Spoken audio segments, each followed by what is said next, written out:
Muy buenos días o buenas tardes, dependiendo de la hora en la que me estén viendo, a mis alumnos de octavo año básico. Espero que lo hayan pasado súper bien el fin de semana, que hayan podido descansar, ya que ahora nos vamos a dar con todo a ver cómo es la vida urbana y rural en el periodo colonial. Durante esta clase vamos a ver la vida urbana y la próxima clase vamos a ver la vida rural. El objetivo, para que lo puedan anotar en su cuaderno, es conocer cómo funciona la sociedad colonial y cuáles son sus principales características. La clase pasada hablamos sobre las instituciones coloniales, es decir, todos estos mecanismos que tenía la corona española para controlar el territorio americano, como por ejemplo el virreinato, y teníamos el virreinato de La Plata, Nueva Granada, el virreinato del Perú, el virreinato de Nueva España, el Consejo de Indias, la Casa de Contratación, el Tribunal del Santo Oficio, la Inquisición, entre otras como la Real Audiencia, etcétera, etcétera. Pero en esta clase vamos a ver no lo legal, sino lo social, lo que pasaba en el continente americano con las personas comunes y corrientes, o no tan comunes, más importantes, pero que vivían en este lugar. Como les dije, durante esta clase vamos a ver la vida urbana, es decir, lo que pasaba en las ciudades, en los pueblos. Y la próxima clase veremos la vida rural, es decir, lo que pasaba en el campo, lo que pasaba en las plantaciones, en las haciendas. Ahí hay un pequeño índice de lo que vamos a ver durante esta clase. Primero, ¿qué es la ciudad? Una ciudad es un asentamiento humano con funciones políticas, económicas y religiosas donde se producen las relaciones sociales. Una ciudad, llamada por los romanos una urbe, es un lugar exclusivamente de los seres humanos. Los animales, los pájaros, los peces pueden vivir en conjunto, pero ellos no construyen ciudades. El ser humano es el que construye las ciudades. ¿Para qué? Para poder vivir en ese lugar. Pero no solamente duermen en ese lugar, no solamente habitan, sino que en este lugar donde ellos viven se producen una serie de relaciones sociales, porque comparten unos con otros, porque se pelean unos con otros, funciones económicas, porque hay un intercambio de productos, de bienes y servicios, y religiosas. Quizás no tanto en la actualidad, pero sí en la época colonial, ya que en la época colonial se daba mucha importancia a la religión, a la iglesia, a los santos, al Vía Crucis, a todas esas manifestaciones, pero religiosas. Aquí puse una foto de la ciudad de La Habana, en Cuba. Es muy preciosa, espero algún día poder ir a ese lugar. ¿Por qué puse La Habana? Porque fue una de las primeras ciudades que fundaron los españoles. No la primera, pero sí una de las primeras. Pero antes, ¿habían ciudades o no habían ciudades? La respuesta es que sí. Antes de que llegaran los españoles, sí habían ciudades, habían muchas ciudades. Por ejemplo, aquí puse una imagen de la ciudad de Tenochtitlán, la capital del imperio azteca. Si ustedes ven, es una ciudad, cumple con las funciones de habitan las personas, es decir, comen, duermen, viven ahí, se producen relaciones sociales, relaciones económicas, relaciones religiosas. Pero ¿cuál es la diferencia? Para los españoles, ahí tenemos un plano de la Ciudad de México que se va a construir encima de la ciudad de Tenochtitlán. Esta va a ser hecha por los españoles. ¿Cuál es la diferencia entre estas dos ciudades? Para los españoles, las poblaciones, los asentamientos indígenas no eran ciudades, porque eran salvajes. Estaban puestas de tal manera en función de lo que era más importante para los indígenas, para los aztecas, para los incas. Por ejemplo, ahí en la imagen de Tenochtitlán vemos que al medio tienen el templo mayor, es decir, donde veneraban a sus dioses, que eran politeístas, a sus dioses más importantes.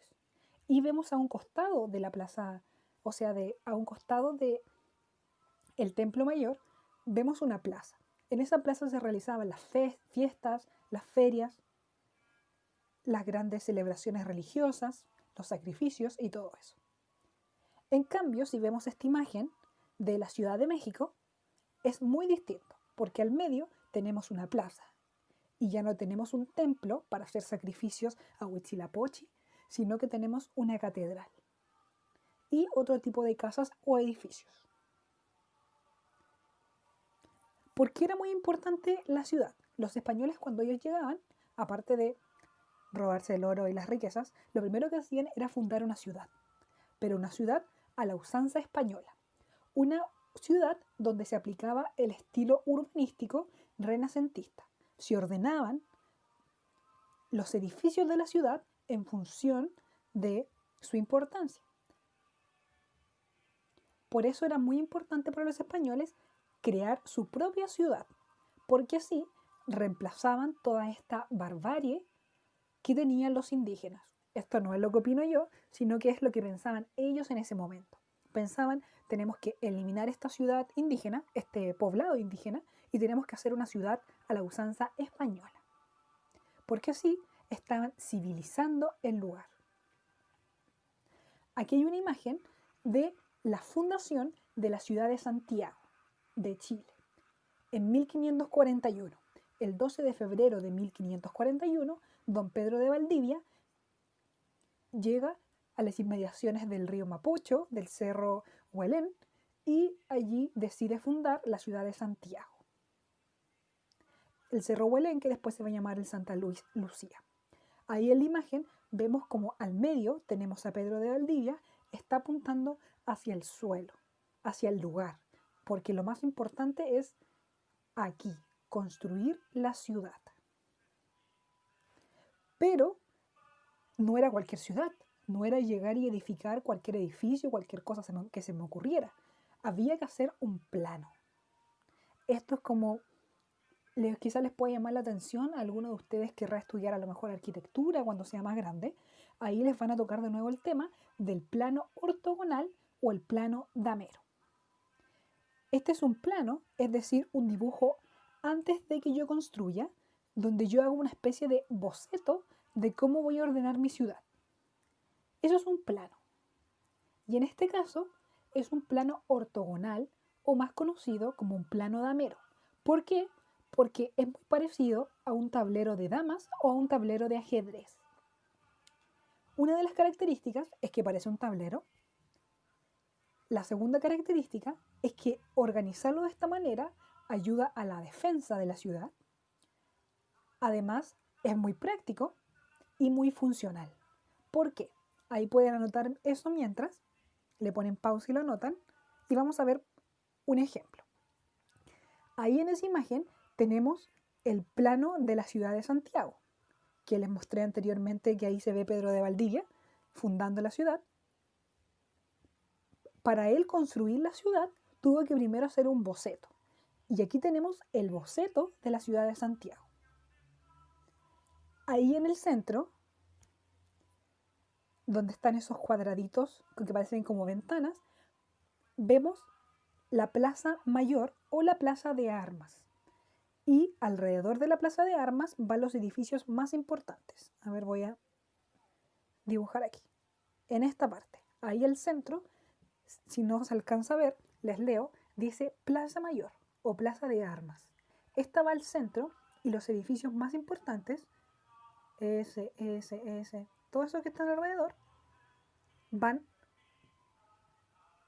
rodeando a la Plaza de Armas.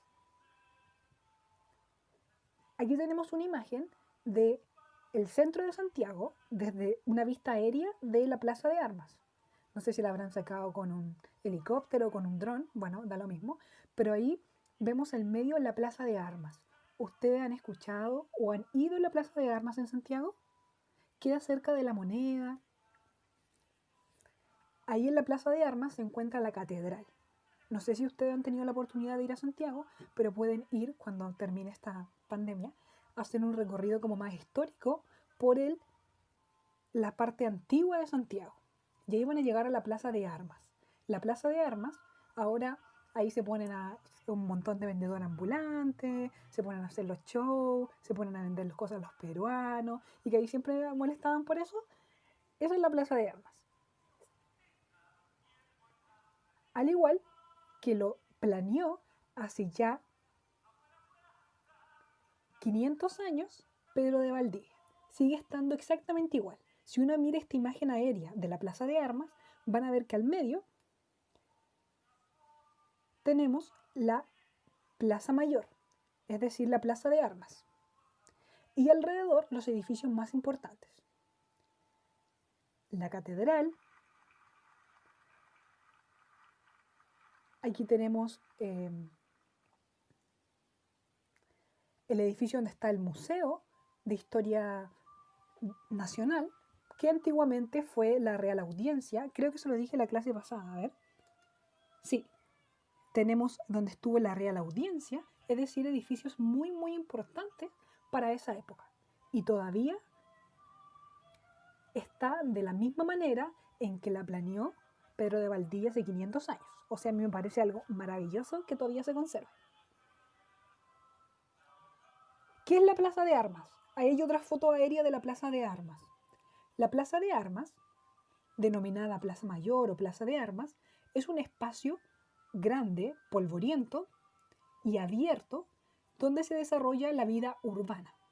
En este lugar se hacen todas las manifestaciones religiosas, ahí se eligen cuando van a elegir al alcalde, ahí se hacen los actos del ejército, los actos cívicos, allí se pone la feria.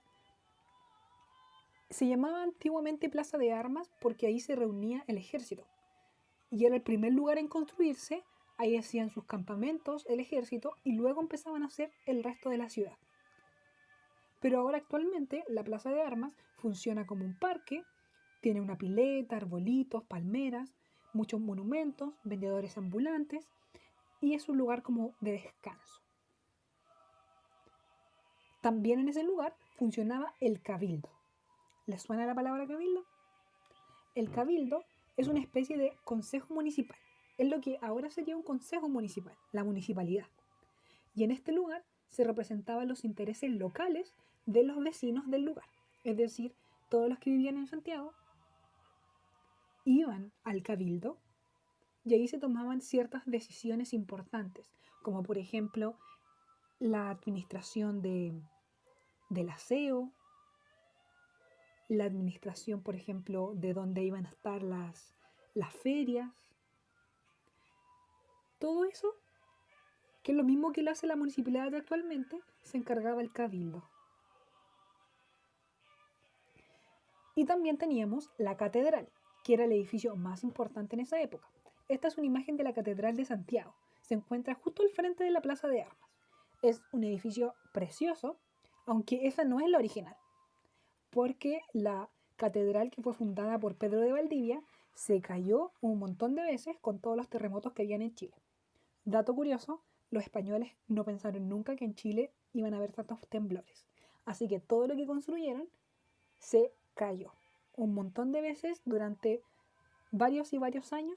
Y bueno, todavía sigue pasando eso. Pero la catedral que está actualmente me parece que es del año 1800 y algo. No es del 1500 cuando lo fundó Pedro de Valdivia. ¿Cuál es el rol de la iglesia? Ya mostramos que uno de los edificios más importantes es la catedral. La catedral, o si es una ciudad más pequeña o un pueblito, una iglesia,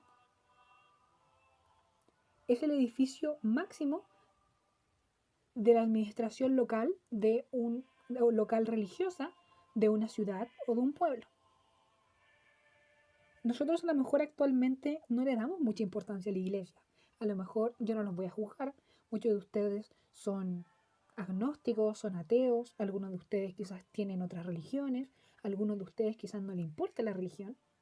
En mi caso, por ejemplo, soy bautizada por la Iglesia Católica, pero no profeso la fe, no voy a la iglesia ni esas cosas, pero en ese momento era muy, muy importante. Todos iban a la iglesia, se juntaban ahí los domingos, participaban de todas las ceremonias. Pero en la iglesia uno puede pensar que solamente es rezar. Pero no. La iglesia tuvo otros roles muy importantes en ese momento. En la época colonial, el rol de la iglesia era evangelizar. ¿Qué quiere decir evangelizar? Evangelizar viene de la palabra evangelio, que serían los textos que están en la Biblia. Y evangelizar significa enseñar y propagar la doctrina cristiana entre aquellos que no la conocen. Enseñar la palabra de Dios al mundo. Eso es evangelizar. Pero a nosotros quizás nos puede parecer algo fome, aburrido. Están puro rezando, están ahí leyendo la Biblia, pero eso no era lo único que hacía la iglesia, ya que mientras ellos evangelizaban, se encargaban de otras funciones muy importantes. Por ejemplo, número 1, la educación. Para que los indígenas pudieran leer la Biblia, se les enseñaba a leer y a escribir, lo cual podían utilizarlo no solamente para fines religiosos, sino para toda su vida. Ustedes piensen cómo sería la vida de ustedes sin saber leer ni escribir. Si ustedes no supieran leer ni escribir, no podrían ni siquiera leer lo que dice en el video. No podrían ni siquiera ocupar un celular. Para todo necesitan leer y escribir. Eso es muy, muy importante y la iglesia se preocupó de educar a los indígenas para que así pudieran leer la Biblia. Número 2, mientras la iglesia evangelizaba a los indígenas, se encargaban de protegerlos. Se encargaban de proteger el lugar donde vivían y protegerlos físicamente. Cuando hablo de proteger el lugar donde vivían, es la creación de las reservas indígenas, de las encomiendas de la iglesia, donde ahí se quedaban los indígenas en su lugar de origen y se establecía una iglesia local con algunos curitas, algunos sacerdotes, misioneros que los ayudaran y los evangelizaban. Pero ellos se quedaban ahí. No se destruía su terreno, no se los sacaba de su terreno. Y número 3, como le había dicho, la iglesia se encargaba de proteger a los indígenas.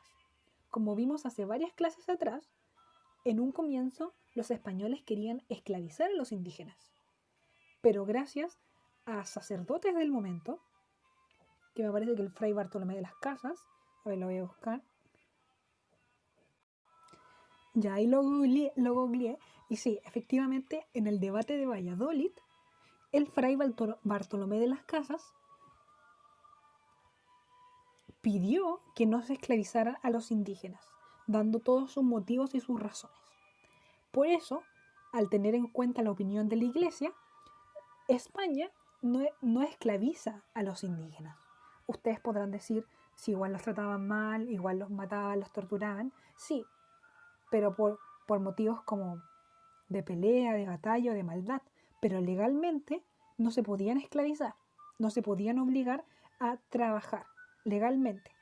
La corona española los protegía, ¿pero por qué? Porque la iglesia así lo había dictaminado. Y número 4, mientras le estaban enseñando la palabra de Dios, la iglesia, es decir, sacerdotes, clérigos, monjes, misioneros, se encargaban de enseñarles oficios. Oficios quiere decir trabajos, formas de trabajar, pero que fueran trabajos cristianos, como por ejemplo la carpintería, la cestrería, textilería, les enseñaban trabajos de albañil, les enseñaban. ¿Por qué les enseñaban esto? Porque lo que la iglesia quería era que estos nuevos fieles ayudaran en la construcción de iglesias. Y como querían construir iglesias, necesitaban primero enseñarles un poquito de arquitectura, un poquito de albañilería, construcción, etcétera, etcétera. Entonces, la iglesia les enseñaba más que solo la palabra de Dios. La iglesia fue un acérrimo protector de los indígenas. Así que no me miren a la iglesia a huevo, porque en este momento la iglesia de verdad ayudó mucho. Ahora sobre la economía colonial. La economía colonial era de forma de corte mercantilista. Nosotros vimos las clases pasadas cómo en la Edad Moderna la economía lo que se llevaba era el mercantilismo, donde existía un monopolio comercial, es decir, que solamente se podía comercializar con un solo lugar. En este caso, las colonias de América, por ejemplo Chile, Perú, Argentina, solo podían comercializar con España. Todo lo que se conseguía en el virreinato del Perú, en el Virreinato de Nueva España, en el Virreinato de La Plata o en el Virreinato de Nueva Granada, se llevaba a España. Estaba prohibidísimo comercializarlo con Inglaterra, con Portugal, con Francia, solamente con España. Todas las mercancías que salían de América se llevaban al puerto de Sevilla. A veces pasaban por Cádiz, pero el principal puerto español era el puerto de Sevilla.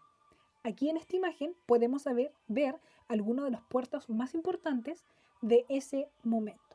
El puerto de Veracruz, Cartagena, El Callao, Buenos Aires y nuestro queridísimo Valparaíso. Sí, Valparaíso era muy importante en ese momento. Y aquí en este lugar marqué el Istmo de Panamá, que es lo que ahora se le conoce como el Canal de Panamá. En ese momento, no tan grande como es en la actualidad, por ese lugar pasaban los barcos. Aquí puse con dos colores porque son las dos rutas principales que utilizaban los barcos. La que está en rojo era la más utilizada y la que está en naranja era la menos utilizada. Por ese lugar se transportaban los barcos. Pero recuerden, todo lo que se hacía en América, todo lo que se sacaba de América, se llevaba a España. No a Portugal, no a Inglaterra, no a Francia, no a Holanda, no en África, se llevaba a España. ¿Cuáles eran los productos que comercializaban? Aquí, si le ponen pausa, pueden ver los productos que se comercializaban entre América y Europa. Por ejemplo, de América se sacaba la piña, las patatas, el tabaco, el maíz, y desde Europa se traía a América las vacas, los pollos, caballos, el arroz, la caña de azúcar, etcétera, etcétera. Ahí ustedes le pueden poner pausa y leerlo por ustedes mismos. Esto, como ya se los hablé hace varias clases atrás, el hecho de que estuviera prohibido vender ciertos productos y comprar ciertos productos facilitó que existiera el contrabando. Aquí en esta época, como les hablé anteriormente, fue el momento, la edad dorada de los piratas, del contrabando, del comercio ilegal, del robo, la piratería, los filibusteros. Ahí les puse ese barquito que representa el contrabando. Recordemos que los piratas, más que ladrones, que es lo que todos piensan, los piratas eran contrabandistas. Ellos vendían mercancía ilegal. O sea, no robaban, pero sí estaban en la onda ilegal. Eran malandros, porque hacían las cosas ilegalmente. Pero no eran tan ladrones como se piensa en la cultura popular actualmente. Ahora vamos a ver los grupos sociales de ese momento. Es decir, cómo estaba organizada la sociedad. Esta era una sociedad pigmentocrática, así se escribe, pigmentocrática. Esto quiere decir que lo que más importaba era el color de tu piel. Mientras más blanco fueras, más derechos tenías. Y mientras más negro fueras, menos derechos tenías. Esto va a sonar muy racista, a mí esto no me gusta, pero así era en ese momento. Las personas que eran más oscuras, más negras, eran los esclavos y tenían menos derechos. Y las personas más blancas en América eran los españoles, quienes tenían más derechos. Y así, porque no todo es blanco y es negro, hay colores entre medio. Y esos también van a estar ordenados en función mientras más blanco, mientras más negro sea. Por ejemplo, el grupo más blanco eran los españoles, quienes venían directamente desde el continente, desde el viejo continente de Europa.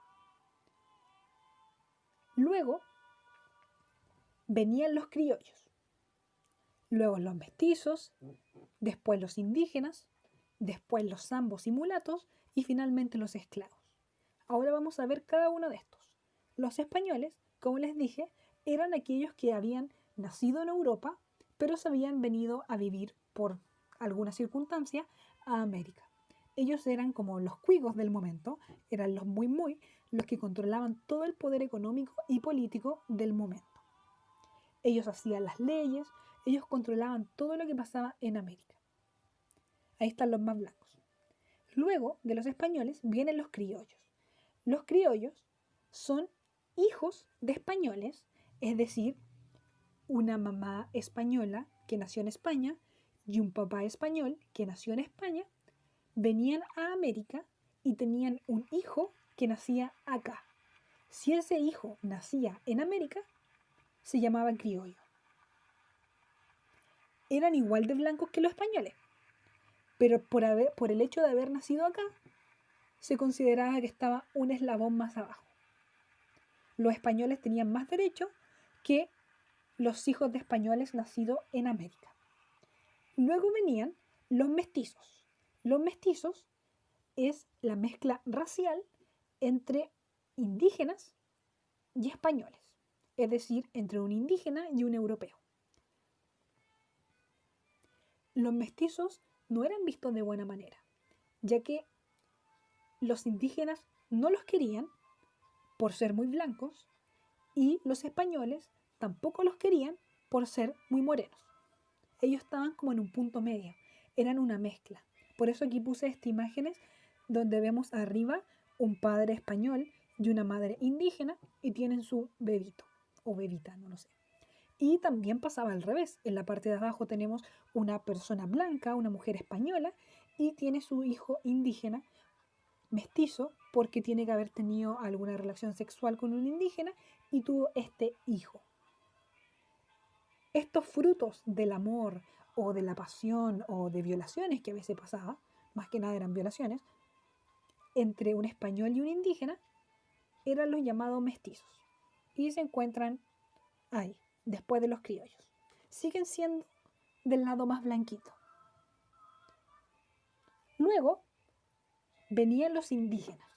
Los indígenas, los nativos o naturales del continente americano, quienes, a pesar de que no se les podía esclavizar y a pesar de que eran considerados súbditos de la corona, ellos estaban en una condición como niños, porque tenían derechos, pero se consideraba de que ellos no eran adultos o capaces de tomar sus propias decisiones y tenían que ser tratados como niños. Es decir, alguien tenía que administrar las cosas por ellos. Tenían menos derechos, eran un poco más mal mirados y se encontraban en esta sociedad pigmentocrática debajo de los mestizos. Ahí estamos pasándonos a un color más morenito. Lo que no puse en la diapositiva, pero que también es importante, son los zambos y los mulatos. Los zambos y los mulatos son mezcla entre indígenas y esclavos. Porque ellos también se mezclaban, también tenían sus relaciones, también no sé si se enamoraban o tenían sus aventuras de una noche, pero también se mezclaban. Los zambos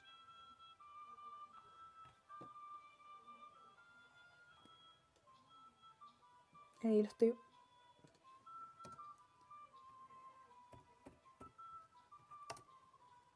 El zambo, que ahí lo puse con S pero es con Z, el zambo, es una mezcla entre los indígenas y los africanos. Es decir, un indígena que conocía a un esclavo o a una esclava, tenían un hijo, ese hijo pasaba a ser zambo. Y un mulato era un hijo de un español y un esclavo negro. Volveré a repetir. Un mulato es un hijo de una persona negra y una persona blanca, es decir, de un africano y de un español. Los zambos es un hijo de un indígena y de un esclavo. Y finalmente, los que ya eran más oscuritos eran los esclavos. Y lamentablemente en esa pinche sociedad antigua, malísima, los esclavos eran muy, muy maltratados. Los esclavos eran estas personas que venían traídas a la fuerza desde el continente africano. Ellos venían exclusivamente a trabajar en las minas y plantaciones. Eran considerados, léase bien esto, los esclavos eran considerados bestias de uso doméstico. Es decir, un esclavo estaba al mismo nivel que tener una vaca, que tener un chancho o que tener un perro. Así eran considerados en esa época. De hecho, se les consideraba que no tenían alma. A ese nivel eran muy maltratados. Pero, dependiendo del lugar de América al que llegaran, a veces eran considerados un bien de lujo. Es decir, mientras algunos esclavos eran tratados peor que un perro, habían otros esclavos que eran tratados como que fueran algo preciado, algo lujoso. Porque los esclavos eran muy caros. Por ejemplo, en Chile no había muchos esclavos, muchas personas de color negro. ¿Por qué? Porque al estar tan lejos, los esclavos eran más caros. En cambio, por ejemplo, en lugares más cercanos a África, se podía llegar por el Atlántico, como por ejemplo en el Caribe, sí hubo muchos esclavos negros. Y al haber mucha oferta, mucha demanda, son más baratos. O sea, al haber mucha demanda, son más baratos. Y al haber poca demanda, son más caros. Algo así. Aparte, como les dije, los esclavos los traían a trabajar en las minas y plantaciones. Recordemos que al indígena, al que vivía acá, no se le podía esclavizar. Entonces, si querías que el indígena trabajara en tu tierra, tenías que pagarle. Y como habían personas que se querían ahorrar esto, o querían, no sé, hacer trabajos más forzosos, traían a los esclavos. Y ellos eran muy, muy maltratados. Ustedes busquen en internet los barcos negreros y es terrible porque ahí muestran cómo traían a los esclavos en los barcos desde África hasta América. Porque esos barcos venían personas blancas, entonces a los esclavos los ponían entre las paredes, en los entretechos, y los ponían hacinados unos con los otros como que fueran animales, amarrados, encadenados, sin ropa. A las mujeres esclavas se las venían violando en el barco, se enfermaban, lo obligaban a trabajar en el barco. Era horrible la historia, cómo los ha tratado a los esclavos. Y ahora, luego de esa triste historia, vamos a hablar sobre los trabajos y los oficios que se usaban en la colonia. Porque claramente no es igual que ahora. En la colonia no había un técnico en computación, en la colonia no existían, por ejemplo, los youtubers, no existían esas cosas que son actuales. ¿Cuáles eran los oficios de ese momento? Ahí tenemos una imagen del aguacero y del heladero. Como no había agua potable, no existía el agua potable, no había red de alcantarillado, no habían cañerías, era una persona que se encargaba de llevar el agua a tu casita. Era una persona la que llevaba en un bidón o en un jarrón el agua a tu casa. Esa persona era el aguacero. Y también existía el heladero. Sí, el helado existe desde hace mucho, mucho tiempo.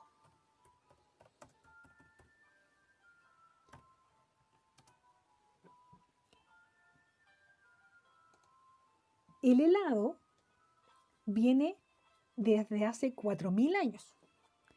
Y algunas personas no saben si fue creado en China hace 4000 años o si fue creado en Egipto, pero el helado es muy, muy antiguo.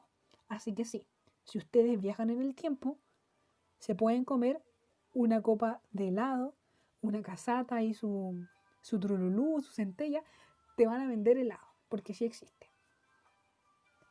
Otro oficio era el velero y el sereno, ambos relacionados con la luz. El velero era la persona que vendía velas. Recuerden que en ese momento no existía la luz eléctrica, por lo cual en tu casa, si querías luz, tenías que tener velitas. Por otro lado, el sereno se encargaba de encender los faroles públicos. Las velas se usaban en las casas, pero en las calles no existían postes de luz, pero sí habían faroles públicos. Entonces, una persona tipo 6 o 7 de la tarde tenía que pasar por toda la ciudad encendiendo los faroles públicos. Ese era el sereno. Ahora, y esto por favor aprécienlo porque me costó trabajo buscar información sobre esto. Me tuve que leer como 5 artículos para tener información sobre esto. Eran los oficios o profesiones que realizaban las mujeres. Como toda la historia machista, hay muy poca información sobre las mujeres. Es como que no hubieran existido, pero ellos también tenían su oficio. Y es difícil encontrar qué es lo que hacían ellas. Uno de los trabajos más comunes de las mujeres era el trabajo textil, hilanderas, tejedoras. Eso venía de la herencia indígena. Las mujeres usaban sus grandes telares y fabricaban estos chalecos o paños de lana. También, al otro lado, tenemos una imagen de una sirvienta. Ahí, aunque las casas con más dinero tenían esclavos, porque como les dije, eran muy muy caros, las personas que eran de plata, pero no tanto, tenían sirvientes. Es decir, tenían que pagarles a una persona para que los atendiera. Podía ser una persona blanca, algún criollo, o podría ser una persona indígena. Aquí en esta imagen, en el cuadro de la derecha, corresponde a una obra muy famosa, que es la obra de La lechera, de Johannes Vermeer. Y otro que encontré, pero que este en realidad es de la Edad Media y es muy muy antiguo, yo no sé si ustedes lo conocen, es las amas de leche. Las amas de leche, o más conocidas como las amas de cría, eran mujeres a las que se le pagaba para amamantar a los hijos. ¿Por qué? Según la tradición antigua, estos prejuicios o supersticiones antiguas, se pensaba que al dar pecho a tu bebé, como que te sacaba la energía, te volvías más débil. Entonces las mujeres adineradas no amamantaban a sus hijos. Esto puede sonar muy extraño en la actualidad, pero era muy común. De hecho, hasta aproximadamente los años 20 o los años 30, las mujeres de dinero, al tener a sus hijos, le pasaban el bebé a otra mujer para que les diera pecho. Aquí tenemos la imagen de una mujer indígena, la cual es una ama de leche o ama de cría, que está amamantando un bebé blanco, posiblemente de la patrona o de alguna mujer blanca, claramente. Y para que fueras ama de cría, también era muy difícil encontrar a la persona. ¿Por qué? Porque se creía que se podían pasar el carácter de una persona a través de la leche. Además, tenían muchas supersticiones, como por ejemplo, lean esta. Si le ha de criar alguna nutriz a la que llamamos ama, tiene que elegirse a una que tenga entre 25 a 30 años, sana, que tenga la cutis limpia, de una índole tranquila y de las mejores costumbres, que su leche sea abundante, blanca, sin olor y que el gusto no sea salado, sino dulce, que la leche sea delgada, que se diluya fácilmente en el agua y que, esto es lo más raro, echada una gota en el ojo no le lastime. O sea, se echaban un poco de leche ahí del pecho de la mujer en el ojo y si te la echabas al ojo y te molestaba, no estaba contratada. Pero si te echabas la leche en el ojo y no te pasaba nada, contratada. Eso eran prácticas muy extrañas. Y ahora ustedes se preguntarán cómo las mujeres daban leche siempre, porque tenían que contratar mujeres que estaban embarazadas.